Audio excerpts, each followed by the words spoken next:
बिस्मिल्लाहिर्रहमानिर्रहीम। अस्सलामुअलैकुम। मेरी जानिब से, मेरी टीम की जानिब से और अब तक टेलीविज़न की जानिब से जितने भी नाजरीन हमें देख रहे हैं, खा वो पाकिस्तान में हैं या पाकिस्तान से बाहर हैं, सबको दिल की गहराई से ईद मुबारक। ईद भी क्या खूबसूरत दिन है।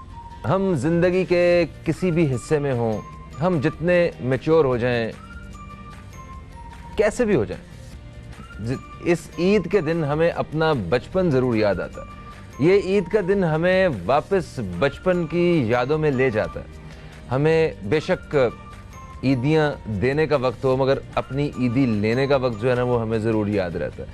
बड़ा एक खूबसूरत सा एक ऐसा त्यौहार है, ऐसा दिन है कि हम अपने बच्चों के साथ भी, या जो हमारे वो सारे बच्चे जिनकी ईद जो है वो हमारी ईदियों के साथ या हमारे साथ जुड़ी हुई है, उनके लिए भी बूढ़े होते तक ये यादगार दिन और यादगार लम्हात रहेंगे।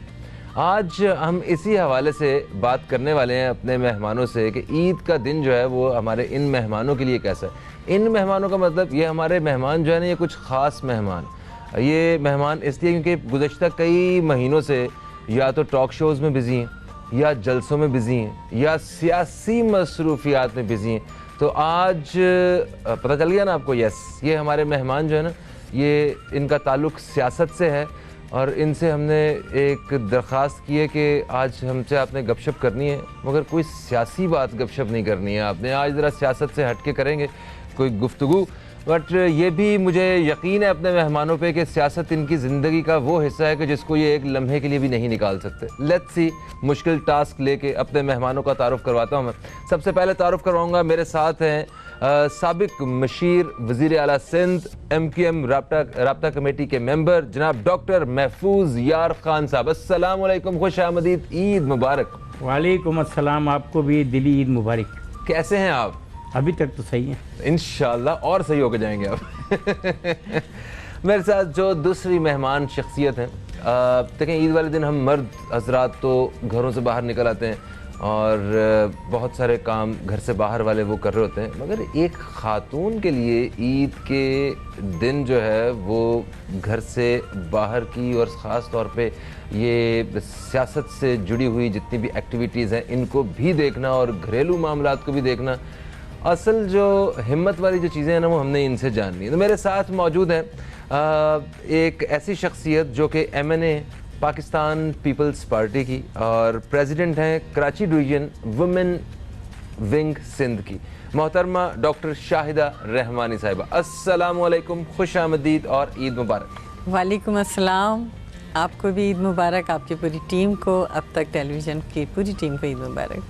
खैर मुबारक जनाब, सबकी जानिब से मैं आपको खैर मुबारक कहता हूँ। कैसी हैं आप? ठीक हैं जी, अल्हम्दुलिल्लाह, माशाल्लाह माशाल्लाह। तो आपसे ज़रा गपशप करते हैं, इजाज़त हो तो डॉक्टर साहब से गुफ्तगू का आगाज़ किया जाए। देखिए, ये दोनों मेरे मेहमान ये डॉक्टर हैं और दोनों अलग अलग पार्टीज़ से ताल्लुक़ रखते हैं। मैं अगर माजी में देखूं तो मेरा नहीं ख्याल कि दोनों कभी इस तरह करीब करीब अपनी पार्टी की वजह से मतलब बैठे होंगे। आज साथ मौजूद। सर, कैसा फील कर रहे हैं? कोई अब तो अच्छा फील कर रहे हैं। अच्छा, मखलूत हुकूमत है। अब तो अच्छा कर रहे हैं। अब तो अच्छा कर रहे हैं। पहले टेढ़े बैठते, सीधे बैठोगे। अच्छा, हमने ये सुना है कि ये जितने भी सियासत से रिलेटेड लोग होते हैं, ये टॉक शोज़ में बड़े जज्बाती भी होते हैं, कुछ जलाल में भी आ जाते हैं, गुस्से में भी आ जाते हैं, बट कैमरा के अलावा, उस शो के अलावा ताल्लुकात इतने बुरे नहीं होते जितने शो पे नज़र आ रहे होते हैं। तो देखें, हम माशरती एतबार से जमात की तब्दीली से कोई फ़र्क नहीं पड़ता है। अच्छा, आपके ज़ाती मरासिम, आपका इखलास, एक दूसरे से रख रखाव वो रहना चाहिए। हाँ। असम्बली में भी यही होता था कि हम खड़े होकर बड़ी बड़ी तकरीरें कर लेते हैं, लेकिन जब बाहर निकलते हैं या लॉबी में होते हैं तो साथ बैठ के चाय पी रहे होते हैं, खाना खा रहे होते हैं। तो ये ज़ाती अनाद और लड़ाई नहीं रखनी चाहिए, उसूलों की बुनियाद पर सियासत करनी चाहिए।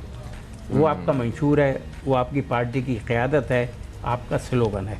बिल्कुल सही। अच्छा डॉक्टर साहब, आपकी भी जो पीटीआई की ख़वातीन अरकान हैं उनके साथ दोस्ती वगैरह है, चाय वाय पीती हैं, कपड़ों वपड़ों में बात करती हैं कि ईद के कपड़े कौन से लिए, या इधर ज़रा बाकायदा लड़ाई रहती है? देखिए, सबसे पहली बात, जिस तरह डॉक्टर साहब ने फरमाया कि हम इंसान भी हैं, मुसलमान भी हैं, पाकिस्तानी भी हैं, और हम इकट्ठा इसीलिए होते हैं कि हमें मिलके करना। ठीक है, अपनी अपनी नज़रियात होते हैं अलग अलग, आप दलाइल के साथ आप अपने मौक़िफ़ को बात करें, हम अपने। लेकिन अभी जो बदकिस्मती से कल्चर आया है, पहले तो हम सब इकट्ठा लॉबीज़ में बैठते थे, एक दूसरे की खैरियत, खुशी गम में एक दूसरे के घर भी जाते हैं, खैर। लेकिन अब जो पीटीआई ने जो कल्चर इंट्रोड्यूस कराया, उसके अंदर तो वो इतना पर्सनल और ज़ाती उस पर ले लेते हैं कि सलाम दुआ तो दूर किनारा। आपने ख़ुद देखा, इमरान खान साहब ने कभी अपोजिशन लीडर से या पार्लिमानी लीडर से या किसी अदर, मतलब जो अपोजिशन से ताल्लुक़ रखते हैं मेंबरान, उनसे सलाम दुआ भी नहीं की। तो ये कल्चर जो है बहुत ही अफसोसनाक है। इससे पहले ये पार्लिमानी जो रवायात हैं उसके मुनाफी है। मैं समझती हूँ कि हमें, ठीक है, आपके नज़रियात अलग हैं, आपकी पार्टी अलग है, लेकिन हमें एक दूसरे के नज़रियात का एहतराम करना है। और अगर कोई आपको इख्तलाफ है तो दलाइल से बात करें, इसी को सियासत कहते हैं। और सियासत में बर्दाश्त जो है वो बहुत ज़्यादा होना चाहिए। अब बदकिस्मती से इस वक्त अदम बर्दाश्त और जो अखलाकियात का जो कुछ हुआ हमारे उसके साथ, और जो नौजवान कल्चर को ख़राब किया जा रहा है, और कहा जाता है अगर लीडर ये बात कहे कि जी इनके घरों पे हमला कर दो, अगर आपके अख्तिलाफ़ात लाख सही, पहले भी लोगों ने पार्टियां बदली, आपके यहाँ भी पार्टी बदल के आए, लेकिन ये कभी नहीं कहा गया लीडर की तरफ से कि आप इनको मारें, इनके बच्चों से कोई शादी ना करे, स्कूल में जाएँ तो उनके बच्चों के साथ जाए। ये सब चीज़ें इंतहाई अफसोसनाक है और हम अखलाकी पस्ती की तरफ जा रहे हैं। सही कह रहे हैं आप। हम कुछ चीज़ें ऐसी हैं, और अच्छा माजी में भी ऐसी मिसालें मिलती रही हैं, जब मियाँ साहब जो हैं वो मोहतरमा के हवाले से भी जो है वो अजीब अजीब गुफ्तगू करते रहे। उससे पहले कई दहाइयाँ पहले भी चले जाएं तो ऐसी चीज़ें रही हैं जिसको बिल्कुल नहीं होना चाहिए। एक सियासत जो है ये खिदमत का नाम है, और इसको जो है वो उसी तरह रहना चाहिए, ना कि इस तरह के एनवायरनमेंट से जो है वो एक गलत इमेज क्रिएट करें कि आने वाली नस्लें जो हैं इस शोबे से दूर हों। हालांकि इसके लिए तो हमें तैयार करना है नई जनरेशन्स को। खैर सर, कोई पीटीआई का या ये जो ऐसे लोग जिनसे सियासी नज़रियाती इख्तलाफात हैं आपके, उनके साथ ईद वाले दिन अगर उसी मस्जिद में उसी सफ़ में कोई नमाज़ पढ़ रहे हो तो गले मिल लेंगे आप? गले क्या, गले लगा लेंगे। लगा लेंगे, वाह वाह। एक ब्रेक आ गई है, हम भी ज़रा इस वक्फे को सीने से लगाते हैं और एक छोटे से वक्फे के बाद आपकी खिदमत में दोबारा हाजिर होते हैं। अपने मेहमानों से ईद की खुशियों के हवाले से बहुत सारी बातें करना भी बाकी हैं। कहीं मत जाइए, हमारी खुसूसी नशरियात देखते रहिए। खुशियाँ अब तक।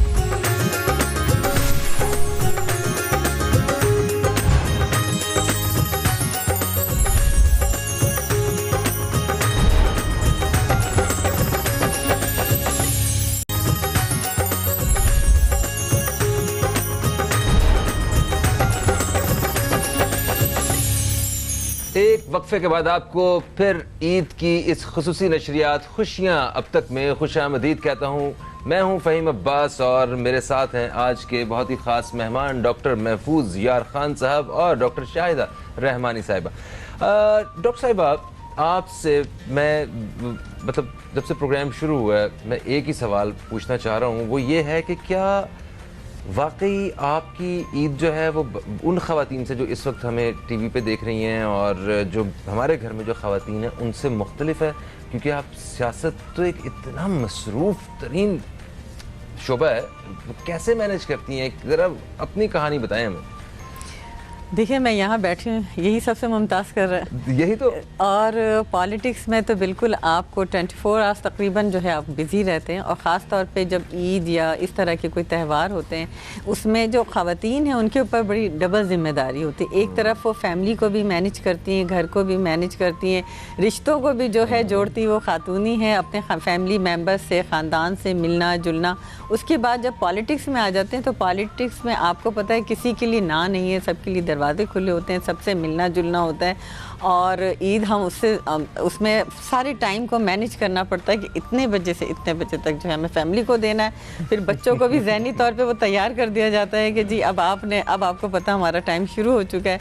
फिर उसके बाद जो मिलने वाले आते हैं उससे, फिर जो पार्टी के अंदर किसी के घर अगर डेथ हो गई है, गमी है, किसी का कुछ है, तो उनके घर ताज़ियतों के लिए जाना। फैमिली में भी अगर ऐसा कोई वाक़या हो गया तो उनके घर के लिए भी टाइम निकाल के जाना। तो मैं समझती हूँ, और फिर जिस तरह आप लोग प्रोग्राम्स में बुला लेते हैं, इस तरह दीगर और भी चैनल्स हैं वो भी बुला लेते हैं, तो उसके लिए ये सारा टाइम जो है बड़ा मैनेज करना पड़ता है। और फिर घर में कुकिंग के लिए भी वो कहते हैं कि जी आपके हाथ से ये चीज़ अच्छी लगती तो आपने बनाना, बच्चों ने कहना तो वो चीज़ भी तो वो सारी चीज़ें औरत अपना किरदार जो है वो हर तरीके से खूबसूरती के साथ ना सिर्फ निभाती है बल्कि उन रिश्तों के साथ भी वो जुड़ी होती है, और उधर सियासत में वो अपनी लीडरशिप से लेके वर्कर तक जो है वहाँ पर भी हर एक को जो है टाइम देना पड़ता है। तो ये जो सियासत भी बड़ी मसालेदार हुई है आजकल, ये इसकी क्या वजह है? ख़वातीन जो कुकिंग करती हैं मसालेदार, इसकी वजह से नहीं कहीं हो गया ऐसा?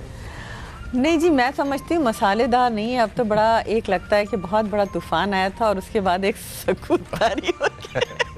अभी इस सुकून की उम्र का भी अंदाजा नहीं है। अभी देखें, अब पार्लियामेंट एक पार्लिमानी अंदाज से चलना शुरू हो गई है। आप ये लास्ट 2 मंथ से जो कुछ हो रहा था, बल्कि 1 महीना तो बहुत ज़्यादा जो है एक इंसर्जेंसी की कैफियत थी। आपने देखा कि आइन चिकनी भी हुई, जिसका तसव्वुर नहीं किया जा सकता था कि कोई जमहूरी हुकूमत इस तरह के हथकंडे को इस्तेमाल करेगी सिर्फ अपने इक़्तिदार को बचाने के लिए। तो अल्हम्दुलिल्लाह तमाम अपोजिशन की जमातों ने पाकिस्तान के आइन और कानून के मुताबिक पहली मरतबा मैं समझती हूँ वोट ऑफ नो कॉन्फिडेंस जो है उसके थ्रू एक हुकूमत को तब्दील किया। ये बहुत बड़ी जमहूरियत की कामयाबी है। देखें, इत्तेफाक में बहुत बरकत भी है और हमने पहली दफ़ा इन सबको इकट्ठे होते देखा है। आपको लगता है, अपना सियासी तजुर्बा इस्तेमाल करते हुए बताइएगा, आपको लगता है कि ये हमेशा इसी तरह एक गुलदस्ते की तरह इकट्ठे रहेंगे या अभी पैसे वैसे बटेंगे और अलग अलग हो जाएंगे?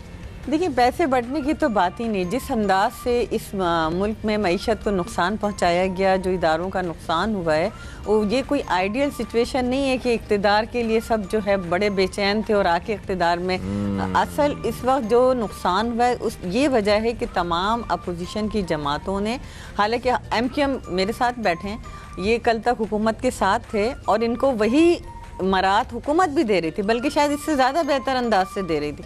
लेकिन आपने देखा कि उन्होंने उन तमाम चीज़ों को ठुकरा कर, अगर मुल्क के लिए उनको पता था कि एक नाअहल शख्स इस हुकूमत पर, इस मुल्क पे मुसल्लत है और उसने जितना नुकसान पहुंचाया उसको जो है ना सिर्फ आवाम को रिलीफ देना है, इस मुल्क को तरक्की के राह पे डालना है। देखिए, हर पॉलिटिकल जमात का अपना अपना, मैंने पहले भी कहा कि नज़रिया होता है, अपनी थ्योरी होती है। वो इलेक्शन में हम ये नहीं कहेंगे कि MQM के जो नज़रियात वाले हैं वो हमें वोट दे देंगे या पीपल्स पार्टी की आइडियोलॉजी वाले इन्हें वोट देंगे। हर एक अपना नज़रिया, अपना मंशूर लेके मैदान में जाएगा। लेकिन असल इस वक्त पाकिस्तान को बचाना है, पाकिस्तान की इकॉनमी को बचाना है, पाकिस्तान के कौम को, वो जो हमसे एक्सपेक्ट कर रहे हैं कि हमें रिलीफ दें और जो महंगाई का एक सुनामी मुसल्लत हुआ था उससे निकाला जाए, तो उसके लिए तमाम कौम मुत्तहिद होकर इस वक्त इकट्ठा है। मैं समझती हूँ हमें होना भी चाहिए। बिल्कुल अच्छी बात है। जितने मेरे बहन भाई इस वक्त PTI से ताल्लुक़ रखने वाले वो प्रोग्राम देख रहे हैं, हम नहीं चाहते कि आपकी ईद ख़राब हो, हम ऐसी कोई बात नहीं करने वाले। और महंगाई के हवाले से हम ऐसी भी कोई बात नहीं करने वाले कि जो हमारे इक़्तिदार में दोस्त हैं उनकी भी ईद ख़राब हो। हम आगे बढ़ते हैं। सर, आपकी ईदें जो हैं, वो जो इब्तदाइया में बात हो रही थी कि हम मतलब उम्र के जिस भी हिस्से में हों, हमें अपने बचपन की ईदें जो हैं वो याद आती हैं, बचपन के ईद के गुजरे हुए दिन याद आते हैं, अपने बुज़ुर्गों के साथ जो हमने गुजारे हुए। इस बात में कितनी सदाकत है और आपका इसका प्रैक्टिकली कितना इस बात से ताल्लुक़ है, उस पर थोड़ी सी रोशनी डालिए। सर, बचपन में तो चौन्नी अठन्नी बहुत बड़ी बात होती थी और उस चौन्नी के चक्कर में मामू, खाला, ताई वहाँ जाके जमा करके लाते थे। लेकिन अब जो ईदें हैं उसमें सबसे पहले आदमी एक चश्मा खरीदता था। हाँ। मुझे रंग बिरंगा। और अब जो गुज़िश्ता दिनों की जो ईदें हैं, ये चूँकि मुत्तहदा कौमी मूवमेंट पाकिस्तान का अपना एक नज़्म है, तो ये जितने हमारे MPAs, MNAs, सेनेटर्स और राब्ता कमेटी का अरकान और COC का अरकान, एक तो हम लोग कोशिश ये करते हैं कि किसी एक जगह पर नमाज अदा करें ईद की। गुड, माशाल्लाह। पहले हम जिना ग्राउंड में करते थे, अब ये हम मैनेज नहीं कर पाते हैं। उसके बाद ये होता है कि हमारी ड्यूटियां होती हैं अपने अपने सेक्टरों में, कि जो हमारे शहीदों की जो फैमिलीज़ हैं उनके घरों पर हम मिठाई लेके जाते हैं, ईदी लेके जाते हैं। अच्छा। और जब उस काम से फारिग हो जाते हैं फिर हम अपने रिश्तेदारों में जाते हैं। अच्छा। हाँ, तो सबसे पहले जो है वो अवाम के लिए आप वक्त जो हमारे निकालते हैं। शोधा के कब्रिस्तान चले गए, हाँ हाँ हाँ हाँ और शहीदों के घरों पर मिठाई के डब्बे और हाँ जो भी ईदी के लिफाफे, हाँ ताकि उनके साथ, चूंकि जिस किसी का शौहर, किसी का बेटा शहीद हुआ है, वो हमारी तहरीक के लिए शहीद हुआ है, हाँ हाँ हाँ, तो उसको भी इंतज़ार रहता है कि पार्टी वाले आएंगे। बिल्कुल सही है, अच्छी बात है, बहुत अच्छी बात है। इस वक्त जो है जैसे कि हमारे लापता साथी हैं, उनके घरों पर भी जाना है, ठीक है। 100 के करीब हैं। मुमकिन है कुछ ईद से पहले और घर आ जाएं, हमारी दुआ है। और आपके प्रोग्राम के तवज्जुह से भी आज ईद के दिन तो ना सही, लेकिन अगर वज़ीर दाखिला कोई ऐसा ऐलान कर दें तो लोग अपनी बासी ईद और तिबासी अपने घर वालों के साथ गुजार लेंगे। या जो लोग जेलों में कैद हैं उनके लिए, क्योंकि सियासी मुकदमात हैं, जब आप फरारी कैंपों वालों को माफ़ कर सकते हैं तो आप इन लोगों को क्यों नहीं माफ़ करते, जिन्होंने सिर्फ ताली बजाई है और हेट स्पीचेस में शरीक तो नहीं थे, सुनी है, तो ये कोई जुर्म नहीं है, इनको माफ़ कर देना चाहिए। और वज़ीर आज़म पाकिस्तान ने जनाब शहबाज शरीफ साहब ने 2 महीने की वो जितने कैदी थे उनकी सज़ा भी कम की है ईद के मौके पर। अच्छा, ये रूटीन की चीज़ें हैं। अच्छा। जो जेल में, चूँकि मैं जेल बर्ड हूँ, मैंने अपनी पूरी यूनिवर्सिटी की एजुकेशन जेल में रहकर हासिल की है, BA LLB MA LLM। अब बहुत शरीर थे या बड़े अब ये तो मासूम थे? पकड़ने वाले जाने, 24 दफ़ा पकड़ा उन्होंने। तो लोगों के पास तो होती हैं जाली डिग्रियां। हाँ। मेरी डिग्रियां हैं जेली। अच्छा, जेली डिग्रियां।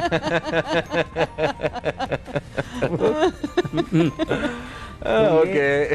ये मेरे साथ एक खुसूसी वो है, तो जेल में ये होता है कि हर ईद बकरीद को रिमिशन होती है। अच्छा। वज़ीर आज़म दे देते हैं, वज़ीर आला दे देते हैं, IG जेल खाना जात ऐलान कर देता है, क्योंकि रमज़ानों में रिमिशन ज़रूर मिलती है। 1 महीने की तो मिलती है, लेकिन वज़ीर आज़म साहब ने 2 का ऐलान किया है।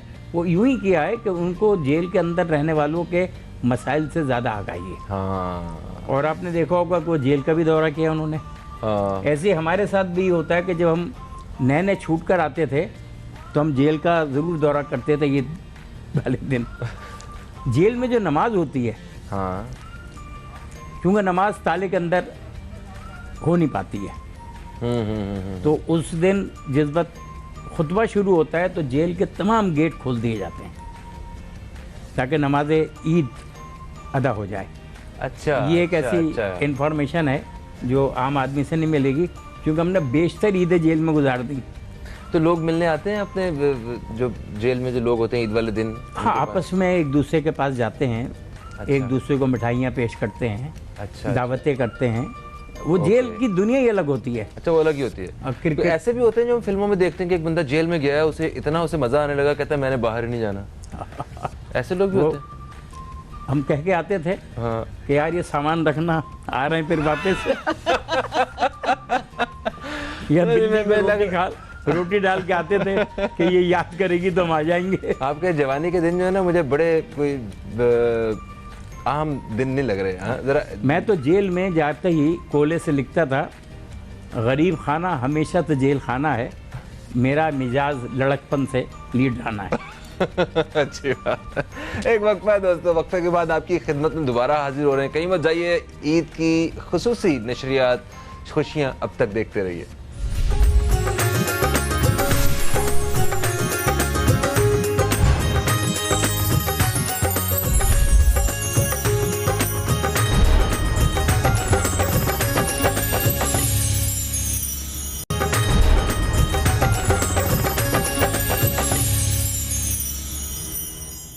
ईद उल फितर की खसूसी नशरियात में मैं फ़हीम अब्बास आपको एक दफ़ा फिर से खुश आमदीद कहता हूँ। और आज हमारी इस खसूसी नशरियात खुशियाँ अब तक में हमारे साथ जो मेहमान मौजूद हैं उनका एक दफ़ा फिर से तारुफ़ करवाना चाहूँगा, ख़ास तौर पे उन नाज़रीन के लिए जिन्होंने अभी अभी टेलीविज़न जो है वो उस पर हमारा चैनल ट्यून किया है। डॉक्टर महफूज यार खान साहब हमारे साथ मौजूद हैं, जो कि साबिक मशीर हैं वज़ीर आला सिंध के, और इसके साथ साथ वो राब्ता कमेटी MQM के रुकन भी हैं। और इन्हीं के साथ साथ मेरे साथ जो दूसरी मेहमान शख्सियत हैं वो हैं डॉक्टर शाहिदा रहमानी साहिबा, जो कि MNA हैं और पाकिस्तान पीपल्स पार्टी से इनका ताल्लुक़ है। विमेन विंग सिंध में ये कराची डिवीजन की प्रेसिडेंट भी हैं। तो शाहिदा साहिबा, सियासत के हवाले से आपको लोग जानते हैं, आपके अपने हलके के लोग भी जो हैं वो आपसे वाकिफ़ हैं, और जब भी आपको टेलीविज़न पे या इस तरह मीडिया पे देखते हैं तो वो सियासत के बारे में बात हो रही होती है। ये बताएं कि खाना कैसा बनाती हैं आप, और घर में जो बाकी जो जिम्मेदारियां होती हैं एक ख़ातून की वो क्या क्या होती हैं, ये बताएं ज़रा आपकी। देखिए, खाना जो है खातून खाना के लिए लाजिम मलजूम है, और अल्हम्दुलिल्लाह मैं अच्छी कुक भी हूँ, बेहतरीन अच्छा। खाना भी बनाती हूँ। और चाहे सहरी हो चाहे इफ्तारी हो, उसके अंदर भी अपना रोल जब जब टाइम मिलता है प्ले करते हैं। अगर कहीं इफ्तार पार्टी में ना जाना हो तो उसमें ज़रूर पार्टिसिपेट करती हूँ, सहरी के अंदर भी। और इसी तरह तमाम तर आपने देखा होगा भी, मैंने पिछले दिनों कुछ कुकिंग करते हुए अपनी एक वीडियो डाल दी थी, तो वो भी बड़ी हिट हुई थी। तो खाने से हमेशा से शुगफ रहा, पकाने से ज़्यादा रहा, खाने से ज़्यादा पकाने से रहा, पकाने से और रहा। लोगों को बहुत अच्छा लगता है। तो मैं हर चीज़ अल्हम्दुलिल्लाह अच्छे तरीके से बना। अच्छा, जब खाना आप पकाती हैं, बड़े एहतमाम के साथ कोई खाना बनाया, तो क्या आप इस चीज़ का इंतज़ार करती हैं कि जो जिन्होंने खाना खाया अब वो तारीफ़ करें, मैं ज़रा देखूँ, फीडबैक दें, कुछ ऐसा होता है? नहीं, अब तो मुझे पता है कि लोग मेरे खाने का इंतज़ार कर रहे हैं। अच्छा, फिर सही है। फिर ठीक है। तो मुझे नीड ही नहीं होती, मुझे खुद पता है कि खाना खुद बोल रहा होता है। अच्छा, तो सियासत एक ऐसा मुश्किल शोबा मैं कहूँगा हमारे इस माशरे में, जहाँ आप जैसे ही सियासत में आते हैं आपको कुछ आपकी ताकत में या कुछ जिम्मेदारियों में इजाफा होता है, तो लोग आपके हासदीन वो भी सामने आ जाते हैं, आपके मुखालिफिन भी सामने आ जाते हैं, आपकी हिफाजत के हवाले से भी बहुत सारे इश्यूज़ जो हैं वो उनका सामना होना शुरू हो जाता है। तो आप अपने आप को किस तरह लेके चलती हैं कि आप अच्छी खासी आपकी भी सिक्योरिटी, कोई 4-5 गाड़ियाँ पीछे, बुलेट प्रूफ गाड़ी में, उसी तरह आपका भी ज़िंदगी का सारा मामला है या कुछ मुख्तलिफ है? नहीं, मेरा बहुत बिल्कुल मुख्तलिफ है। मैं अभी भी जो आई हूँ तो आप देख लीजिएगा। मैं हूँ और ड्राइवर और बाकी कोई भी नहीं है।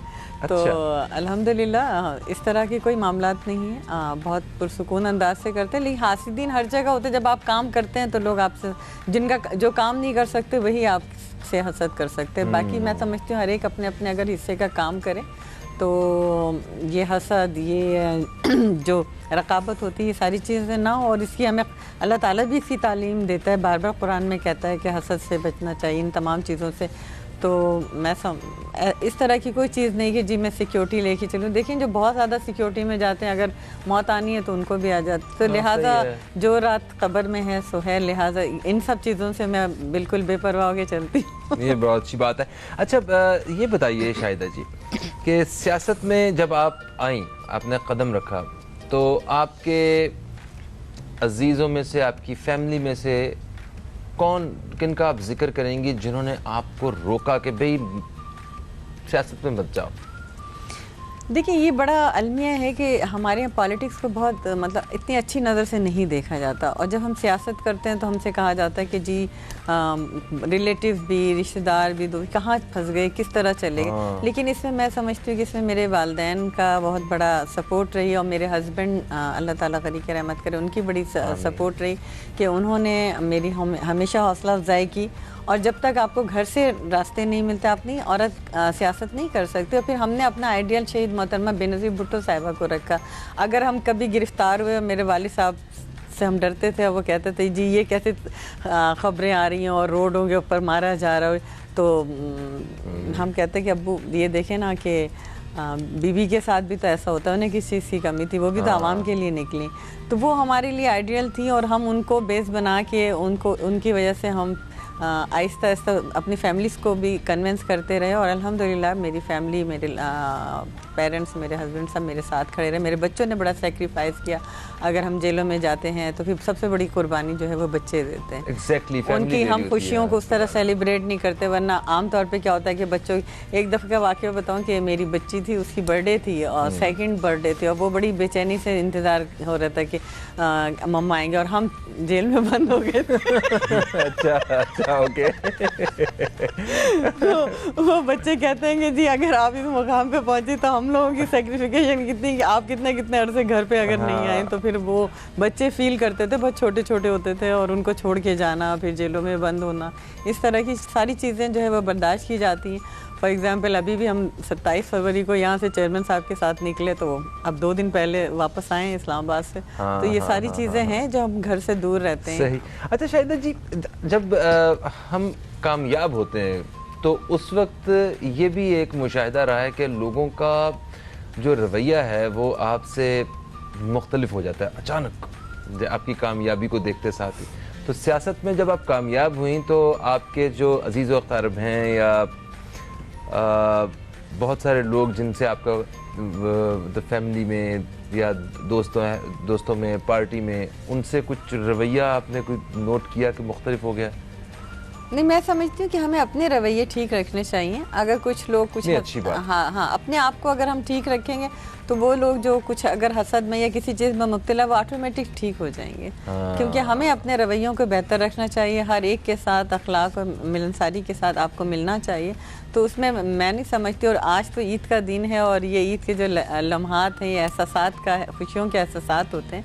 तो इस मौके पे वैसे भी इस्लाम ने तमाम इख्तलाफात को ख़त्म करके जब हम गले मिलते हैं और ईद मुबारक कहते हैं तो सारी दुश्मनी, सारी रंजिशें सब खत्म हो चुकी थी। बहुत अच्छी बात।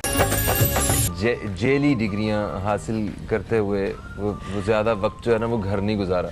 और कुछ ईदें तो आपको बचपन की याद होंगी ना? चवन्नी, आपने कहा चवन्नी जो है वो ईदी आपको मिली। बहुत याद है। तो कम से कम कितनी ईदी आपको मिली है और कम से कम कितनी ईदी आपने दी? ज़माना सस्ता ज़माना था, 2 आने 4 आने और रुपए में काम हो जाता था। अब तो बच्चे 5000 का नोट आ गया। अब तो बच्चे ये कहते हैं कि ये लाल वाला नहीं लूंगा, हरा वाला। तो बच्चे 5000 से कम की बात ही नहीं करते। तो अच्छा, हम अल्लाह से दुआ ये करते हैं अल्लाह हमें इतना दे कि हम 5 का ही बांटें। बिल्कुल सही है। और वरना मुंह छुपाए घर पे लेटे रहो। तो हमारी को तो अल्लाह ताला ने बहुत दिया है, हम देखते हैं इधर। तो आपकी कोई राय मुख्तलिफ है इस हवाले से क्या? सर, सियासतदानों को दिया किसी ने नहीं है, उन्होंने खुद ही लिया है। सियासतदान अपने कारोबार से, अपने बिजनेस से कमाता है, थोड़ी उसकी मकबूलियत में इजाफा हो जाता है। तो जैसा भी आप सवाल कर रहे थे, जब आप पे कोई जिम्मेदारी आती है तो आपके टेलीफोन की घंटी नहीं बजती है। और जब जिम्मेदारी निकल जाती है तो आप घंटी के लिए तरसते रहते हैं। तो ये एक आम रवैया है कि आम आदमी जो है वो देखता है, कैलकुलेट करता है कि अब इससे क्या काम लेना है। वो अपने पुराने रिश्ते गिनाएगा, यार तुमने बुलाया नहीं, भाई पहले तुमने कब से कहा था कि बुलाएंगे। तो ये तमाम चीज़ें हम इग्नोर करना पड़ता है। और बावजूद इसके कि उस आदमी से आपका दिल मिलता हो ना मिलता हो, सही, ज़ाहिरी एतबार से आपको ऐसा रख रखाव रखना पड़ता है।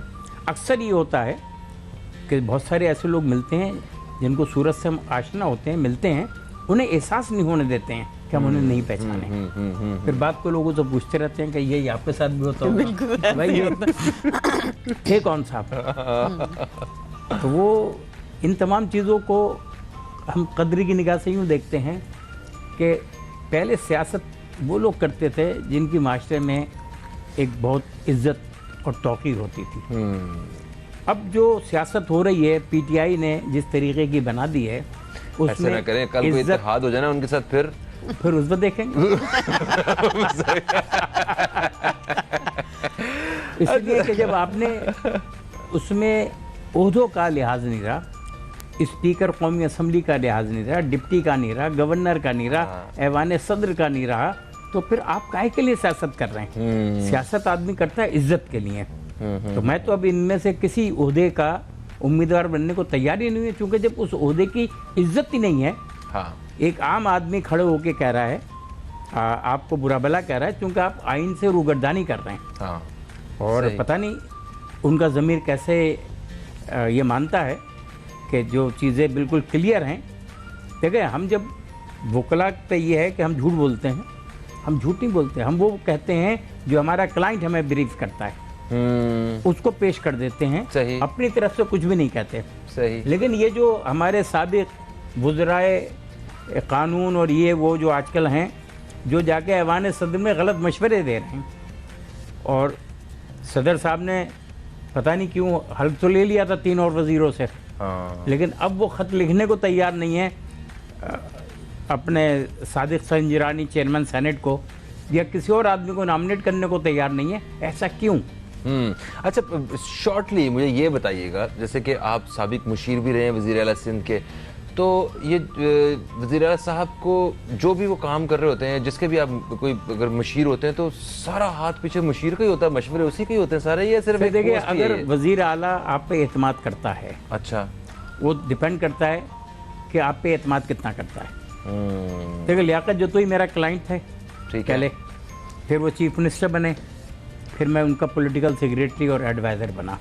अच्छा, तो वो आंख मीच के मुझ पे एतमाद करते थे, जो मैंने लिख दिया, जो भेज दिया, उसको साइन करके आगे बढ़ा दिया। अच्छा, लेकिन जब अरबाब रहीम के साथ मैं मुशीर रहा, तो उनसे मेरी इतनी अच्छी अंडरस्टैंडिंग नहीं थी। सिर्फ एक ओहदा था। ओहदा था, वो भी यूँ था कि कॉन्स्टिट्यूशनल राइट था कि सूबाई सदर जो है उसका ओहदा मुशीर के बराबर होगा। हाँ, तो वो मुशीर की हैसियत से मजबूरी थी, लेकिन कभी उन्होंने एतमाद में नहीं लिया। सही सही सही, तो ठीक, ये डिपेंड करता है उस आदमी के ताल्लुकात पर। बिल्कुल ठीक हो गया। अच्छा शाहिदा जी, हर ईद पे कोई मतलब गिफ्ट किन को देती हैं आप कोई ऐसे तो होंगे ना फैमिली में आपके मेंबर, या कोई दोस्त आपके पुरानी कोई सहेलियों में, या कोई जिनके आप तहाइफ जो हैं वो ईद पे लाजमी उनके लिए होने चाहिए या उनकी तरफ से आने चाहिए, एक्सपेक्ट भी करती हूँ? कोई ऐसी कोई हमें छुपी हुई बात बताएं जो लोग आपको जानते हैं, आपके बारे में इस पहलू को नहीं जानते। देखिए, हदीस में भी है कि तोहफे तहाइफ दो ताकि इससे मोहब्बतें बढ़ती हैं, और मैं समझती हूँ कि जो हमारे करीबी रिश्तेदार हैं, दोस्त हैं, फ्रेंड्स हैं, और उनको देना चाहिए ताकि, और वो भी इसी तरह हमें देते हैं, तो कोई ये एक्सपेक्टेशन नहीं होती कोई बहुत बड़ा गिफ्ट आ जाएगा। गिफ्ट एक गुलाब का फूल आ जाए वो भी गिफ्ट है। हाँ। कोई खुलूस से ला के दे रहा है। और जिस तरह आपने बात की ना अभी के सियासतदान बहुत अमीर होते, सब अमीर नहीं होते, ना सब पैसे कमा रहे होते। देखिए, हर एक अपनी ज़िंदगी चलाने के लिए कोई बिजनेस कर रहा होता है, किसी का पार्ट टाइम जॉब होती है, किसी की जॉब, हर एक अपना कुछ ना कुछ कर रहा होता है घर को। और एक शख्स अगर शुरू से अपनी स्टार्ट करता है ज़िंदगी, तो आखिर तक पहुँचते पहुँचते काफ़ी अचीवमेंट करता है एक नॉर्मल बन। तो अगर पॉलिटिशियन कर लेता है, उसके कारोबार में फ़ायदा भी होता है, नुकसान भी होता है, तो उसको हम कहते हैं कि जी ये शख्स इतना अमीर कैसे हो गया। ये गलत है। सियासतदानों की भी अपनी एक लाइफ होती है, उसको इस तरह किरदार कशी नहीं करना चाहिए कि वो सिर्फ मुल्क को लूट रहे हैं। हो सकता है कि वो लोग, अब मैं हूँ, मैं अपनी ज़ात से काफ़ी लोगों को अपनी इनकम में से खर्च करती हूँ। वो लोग जो, अब फॉर एग्जांपल मैं कराची में शोबे ख़वातीन की बहुत सारी ख़वातीन डिज़र्विंग होती, क्योंकि जो पार्टीज़ में काम कर रही होती हैं, जो हमारे साथ वर्कर्स होते हैं, ओहदेदार होते हैं, उनके यहाँ खमी है, खुशी है, मुख्तलिफ, तो हमें जाके अपने पास से उनको हेल्प करनी होती है। बहुत सी ऐसी होती है जिन्हें हमें पोशीदा तरीके से करनी होती है। तो ये सारी चीज़ों का हम ख्याल रखते हैं। ये बड़ी अच्छी बात मुझे सर की लगी। उन्होंने कहा कि आपको वैसे जो है ना वो देने होते हैं, कुछ छुपा के और कुछ बता के, ऐसे ही होता है। अच्छा, एक वक्फे की तरफ जा रहे हैं। अब आप हमें शाहिदा जी जो हैं वो अभी रुखसत होंगी। अब ईद की इस गुफ्तगू में इतना मज़ा आ रहा था हमें, मगर कोई नहीं, आपसे जल्द मेहमान आ गए हैं ना। हाँ ना, बस ईद का दिन है ना, अब क्या करें। आपके इतना भी बहुत शुक्रिया है कि आप तशरीफ़ लाई हैं। मैं चाहूँगा कि वक्फे पे जाने से पहले जो हमारे नाजरीन हैं, जो आपके चाहने वाले हैं, उनको कोई पैगाम देना चाहेंगी आज ईद के हवाले से? ये कैमरा आपके पैगाम का मुंतज़िर। देखिए जी, ईद खुशियों के एहसासात का नाम है, और मैं समझती हूँ कि जो हमें दीन इस्लाम हमें सादगी का, हमें भाईचारगी का दर्स देता है। हमें तमाम तर इख्तलाफात को भुलाकर एक कौम की हैसियत से इस मुल्क के लिए खिदमत करना है। लिहाजा मैं मैं अपने PTI के भी भाइयों से, बहनों से अपील करूँगी कि इख्तलाफात को भुलाएं और इस मुल्क की तरक्की के लिए काम करें। बहुत अच्छी बात, बहुत अच्छी बात। थैंक यू सो मच, आप तशरीफ लाई। आपको एक दफ़ा फिर से बहुत बहुत Eid Thank you Mubarak so much. और जल्द आपसे इंशाल्लाह कोशिश करेंगे कि आपसे जो है प्रोग्राम में दोबारा मुलाकात भी हो सके। दोस्तों, एक वक्फे का वक्त है, कहीं मत जाइए। हमारी ईद उल फितर की ये खुसूसी नशरियात खुशियाँ अब तक देखते रहिए।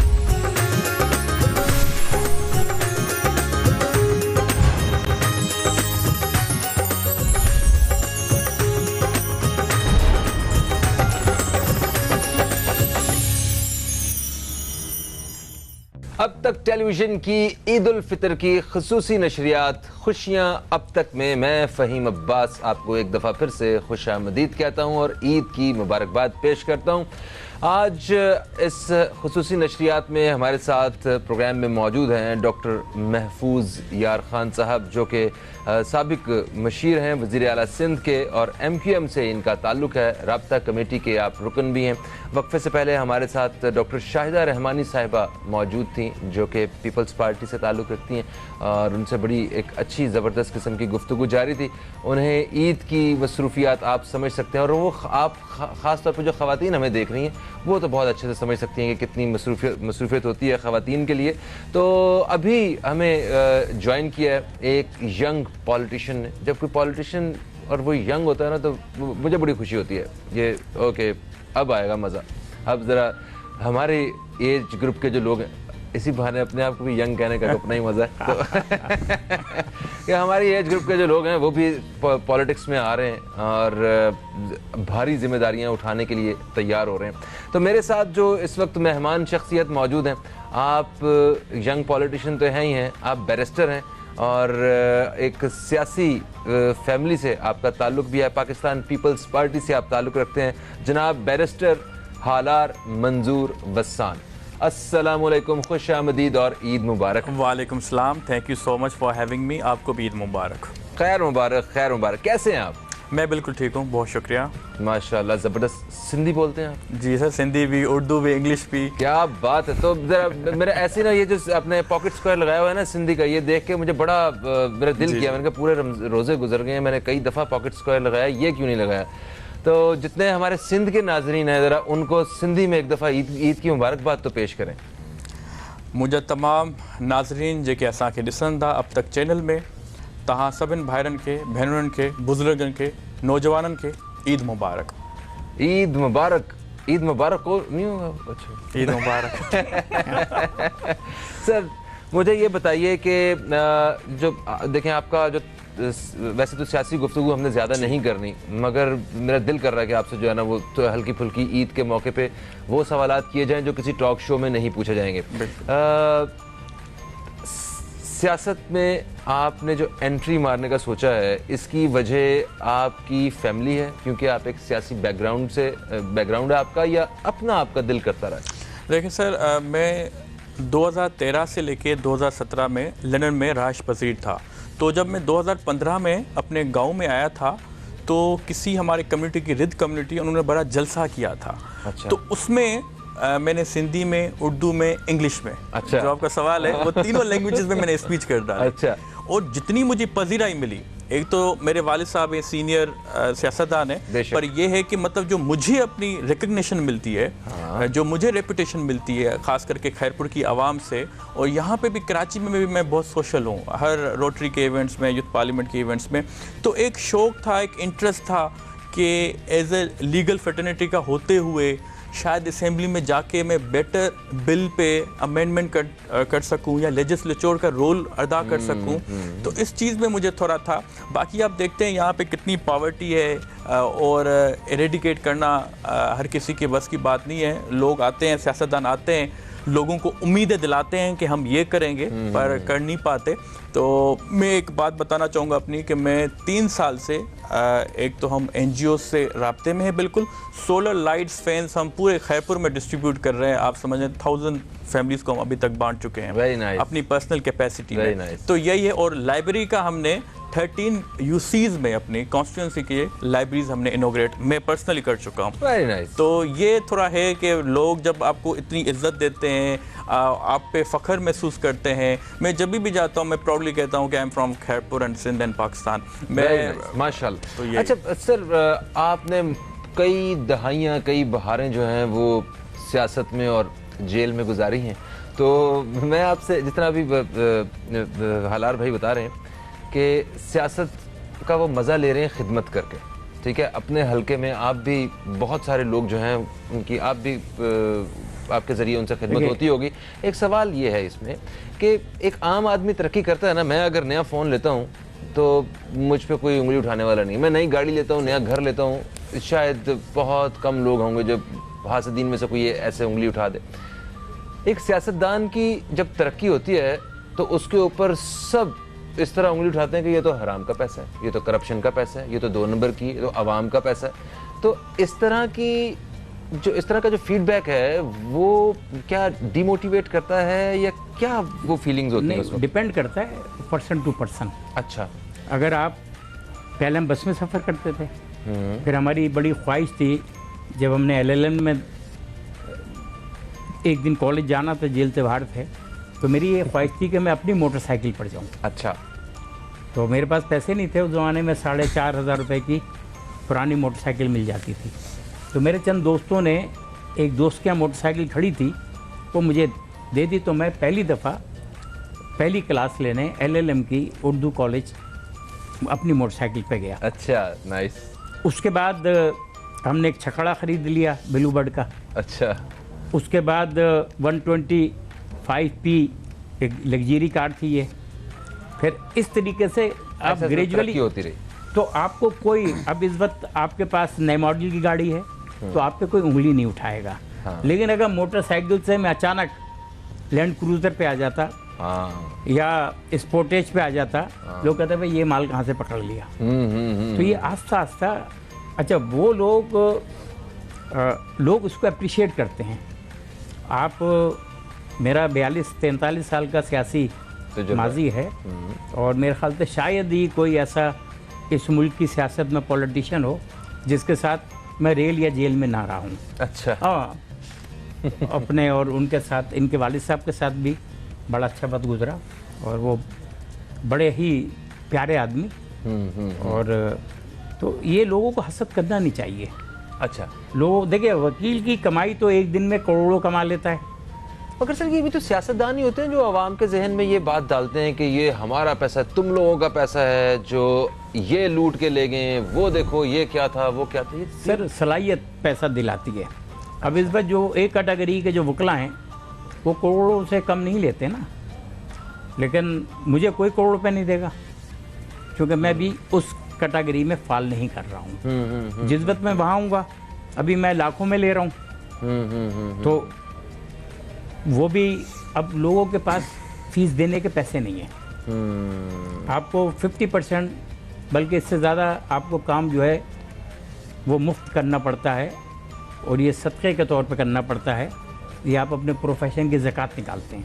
बिल्कुल ऐसा है, बिल्कुल ऐसा। और ये हर शोबे में एक उसका एरिया, एक सेक्टर ऐसा होता है जहाँ पे आपको सिर्फ, उन्होंने सही कहा कि आपने अपने प्रोफेशन की जो है ना ज़कात निकालनी होती है। ख़ास तौर पे डॉक्टर्स भी हैं, मेरे कुछ जानने वाले बड़े अच्छे डॉक्टर्स हैं जो अच्छी अच्छी जगहों पे काम करते हैं, बट उन्हें जब कोई कॉल आती है तो वो कॉल पे पूरा मसला सुनते हैं और बड़ी दयानतदारी के साथ उनका जवाब भी दे रहे होते हैं, रात के 12 बजे हों, 2 बजे हों। किस वजह से? कहते हैं ये हमें अगर एक अल्लाह ताला ने सलाहियत दी है, एक हुनर दिया, तो ये उसका एक वो उतार रहे हैं, हम कोशिश कर रहे हैं। अब जैसे मैं टेलीफोन कभी बंद नहीं करता। अच्छा। हाँ, रात के 2 बजे भी फ़ोन आता है तो मैं सोते में उठाऊँगा और अल्लाह का ये करम है फिर मैं सो जाऊँगा। ख़वातीन के फ़ोन आते थे, अब कौन पूछेगा। हाँ, लार भाई को तो आते होंगे। सियासत में आने से ज़रा ख़वातीन क्या वो शादीशुदा? माशाल्लाह। नहीं sir, I am single yet. अच्छा अच्छा। Looking for a girl. शायद आपके प्रोग्राम के तवज्जुह से मिल जाएगी। आप ना अपना कोई फेसबुक मैसेंजर नहीं चेक कर रहे, मुझे लग रहा है। नहीं सर, चेक तो कर रहे हैं। ये है कि ऑब्वियसली, क्योंकि सर एक बड़ा लाइफ टाइम डिसीजन होता है, आपको किसी के साथ रहना है, तो होप फॉर द बेस्ट इंशाल्लाह सर।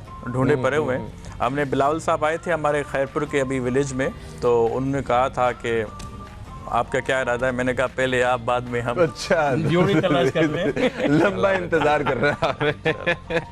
अच्छा, आपके वालिद साहब जो हैं उनके बारे में हमें पता चलता रहा कि उन्हें ख्वाब आते रहे हैं जो बड़े मशहूर भी रहे जी हैं। सर। आपका भी कोई ख्वाब वगैरह है? सर ये लोग काफ़ी लोग सवाल पूछते हैं। ख्वाब आने की भी मेरे ख्याल से कोई उम्र होती है। अभी हम लर्निंग स्टेज में वालिद साहब असल में बेसिकली वो प्रिडिक्ट करते हैं, वो क्योंकि वो सियासी इन चीज़ों में बसीरत रहे रखते हैं, सियासी बसीरत रखते हैं बिल्कुल। तो ऑब्वियसली 73 से वो ऑनवर्ड्स अभी तक पॉलिटिक्स में हैं। तो उनका एक अभी भी ख्वाब सच हुआ। 2021 में उन्होंने कहा था कि इमरान खान खुद पार्टी डिसॉल्व करेगा और पंजाब में माइनॉरिटी में आएगा। ये काफ़ी सोशल मीडिया पे वायरल हुआ। तो अभी भी उनका ये ख्वाब है कि 2023 तक हुकूमत चलेगी। अच्छा जी, मार्च से पहले इलेक्शन नहीं होगी। तो आपने वो शादी के बारे में ख्वाब की कोई बात की उनसे? मैंने कहा वालिद साहब को कि मेरे लिए भी कोई ख्वाब देखे। उन्होंने कहा कि आपका साल 2023 लग रहा है। अच्छा अच्छा, मेरे ख्याल से जोड़ी बनती है, ऊपर बनती है, आप वेट करें। सही बात है। कभी आपको लॉयल्टी चाहिए, काइंडनेस चाहिए पार्टनर में, तो करेक्टर का बहुत इंपॉर्टेंट किरदार होता है। तो ये चीज़ें ढूंढ रहे हैं। शादी के साथ साथ वैसे भी एक्टिव हैं, कभी इवेंट्स में जाते हैं तो वहाँ से भी लग सकता है कोई ना कोई चीज़। सर पीटीआई की लड़की से मोहब्बत हो सकती है आपको? क्यों नहीं सर? कहते क्यों नहीं? लड़की तो लड़की सर, लड़की तो लड़की। ये भी वोट हमें मिलेगा ना, ये भी वोट हमें मिलेगा। है सर, आप क्या कहते हैं जरा सर, मैंने तो 3 मिनट में डिसीजन लिया था। अच्छा। लाड़काना की फैमिली थी। हाँ। और हमारा एक दोस्त है नफीस सिद्दीकी, अच्छा। उनकी साली की शादी थी। तो मेरे पास ब्लू बर्ड का डब्बा था उस ज़माने में। तो मुझे फेडरल बे एरिया से क्लिफ्टन वाले घर आना था। तो ये फैमिली को मैंने अपनी गाड़ी में बिठाया। तो पहले वो पठान बड़े शीशे लगाते थे इस टाइप की गाड़ियों में। तो मैंने जब देखा तो मेरे जो पीछे जो खातून बैठी थी और भी पूरी फैमिली थी, वालदा भाई वगैरह सारे कुछ। तो मेरे एकदम क्लिक हुआ। मैंने कहा यार इस बंदी से शादी कर लेनी चाहिए। Love at first sight. खैर वो हमने आके उनको उतरा और शाहिदा नफीस जो नफीस सिद्दीकी की बेगम है, उनसे मैंने कहा दूसरे दिन मैं अपनी वालदा को वलीमे में लेकर गया और मैंने उनसे डॉक्टर साहिबा से मुलाकात करा दी, रिश्ता भेजा। तो उन्होंने कहा इसकी तो मंगनी हुई थी है मेजर से। मैंने कहा तो मंगनी है, अगर निकाह होता वो भी तोड़वा देता। अच्छा। 8 साल जद्दोजहद की है। अच्छा। वो जो मेजर साहब जो थे उनका अपना हॉस्पिटल था और हम लालूखेत में रहते थे। हमारी ये डिस्क्वालिफिकेशन थी। Disqualification, okay. लेकिन अल्लाह का करना ये हुआ कि जब फैसला बिल्कुल सही था मेरा। अच्छा। और 20-22 साल हमारी शादी रही, उसका बाद उनका इंतकाल हो गया। 2 बच्चे हैं। और तो मैंने तो 3 मिनट में फैसला किया।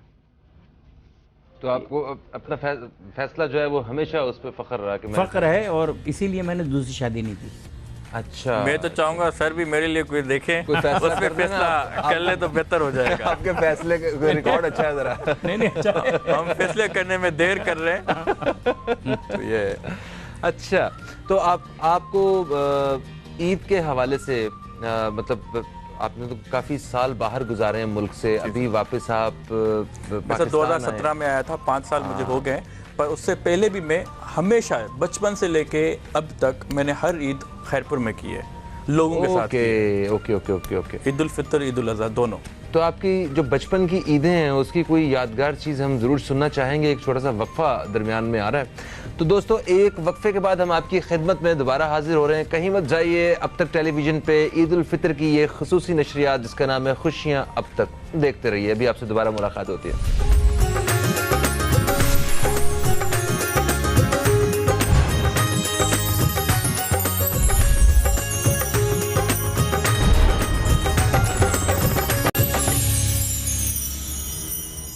मैं फ़हीम अब्बास आप तमाम नाजरीन को अब तक टेलीविज़न की ईद उल फितर की ये खसूसी नशरियात खुशियाँ अब तक में खुश आमदीद कहता हूँ। मेरे साथ स्टूडियो में आज मौजूद हैं इस ईद के खसूसी प्रोग्राम में बातचीत करने के लिए मेहमान। और मेहमान जो हैं वो हमारे, मुझे तो बहुत मज़ा आ रहा है। मैं ब्रेक में भी यही बात कर रहा था मैंने कहा मैं तो बहुत इन्जॉय कर रहा हूँ, बड़ी मज़ेदार किस्म की गुफ्तगू हो रही है, बड़ी एक अच्छी सी एनर्जी क्रिएट हुई है जिसको यकीनन आप लोग भी फील कर रहे होंगे टेलीविज़न के उस पार। मेरे साथ मौजूद हैं जनाब डॉक्टर महफूज यार खान साहब और बैरिस्टर हालार मंजूर वसान साहब। हालार साहब जो हैं उनसे हम इनकी ईद के हवाले से पूछ रहे थे। हालार भाई, आपने अपनी ज़िंदगी के बहुत सारे साल यूके में गुजारे, आप बता रहे थे तालीम के हवाले से, कराची में भी आपका अच्छा खासा वक्त गुजरता है, फिर खैरपुर में भी आपको रहना होता है। तो एक शख्स वो इतने सारे एक्सपीरियंसेस में अपना वक्त गुजारता आया है, तो मैं ये आपसे जानना चाह रहा हूँ कि वापस खैरपुर जाते हैं या कराची आते हैं तो आपका दिल लग जाता है, और ईद कहाँ पे गुजारने का सबसे ज़्यादा मज़ा आता है आपको? सर जहाँ तक मुझे याद है कि पूरी लाइफ में एक ईद मैंने कराची में की थी। अच्छा।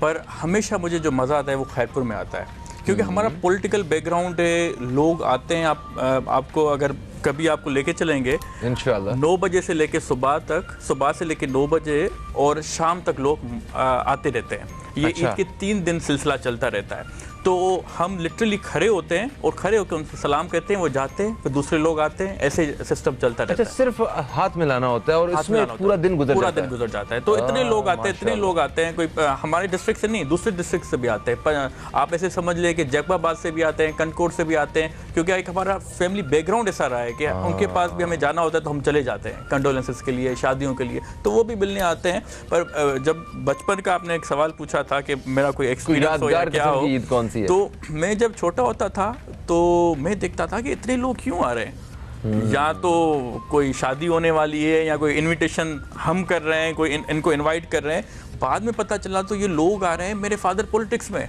बचपन में मुझे नहीं आइडिया था, नहीं पता था कि क्यों आते हैं इतने लोग क्यों आते हैं, यहाँ पे कोई बिरयानी बट रही है क्या बट रहा है। खैर एनीवेज, तो लोग आते थे, फिर मैं उनसे मिलता गया, और मुझे एक अच्छी बात उनकी ये लगी कि हमेशा उनको ना मुझ पे एतबार था।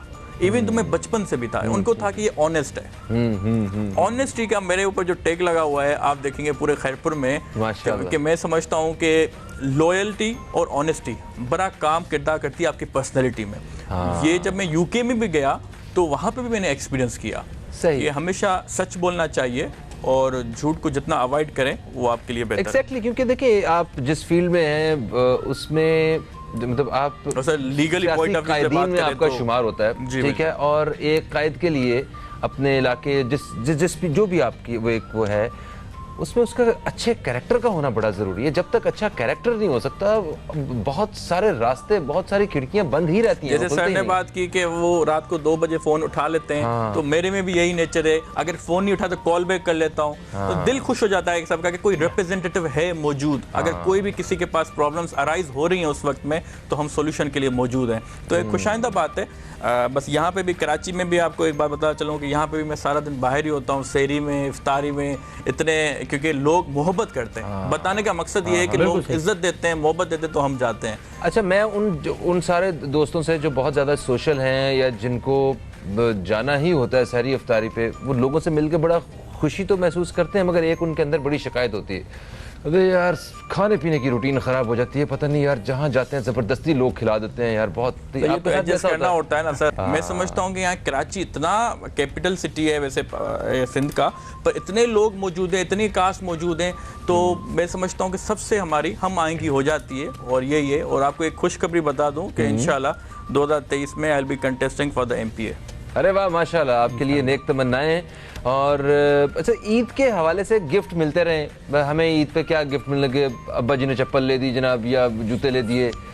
और ईमानदारी की बात करेगा, गो विद देम। मैं समझता हूँ कि पाकिस्तान का ये मूवमेंट है 70 ईयर्स में, और जिस तरीके से ये पास्ट हुकूमत हुई है, परफॉर्मेंस उनकी, तो मेरे ख्याल से अब नए लोग हैं, उनको मौका देना चाहिए, यंगस्टर्स को आगे आना चाहिए, वो देखते हैं कि वो कितनी सलाहियत रखते हैं और कितनी खिदमत सर अंजाम दे सकते हैं। बिल्कुल सही है। Thank you so much Halar भाई और डॉक्टर साहब, आपका बेहद शुक्रिया, बहुत मज़ा आया। मैं अपनी जानिब से और अपनी टीम और चैनल की जानिब से आप लोगों के लिए मैं नेक तमन्नाओं का इजहार करता हूँ, आपको ईद की मुबारकबाद पेश करता हूँ। सलामत रहें, खुश रहें, कामयाब रहें और लोगों की खिदमत करते रहें और हक और सच के साथ खड़े रहें। दोस्तों, फ़हीम अब्बास को और इस खुसूसी नशरियात की टीम को इजाज़त दें। आपसे इंशाअल्लाह फिर मुलाकात होगी। तब तक के लिए खुदा हाफिज़। पाकिस्तान जिंदाबाद।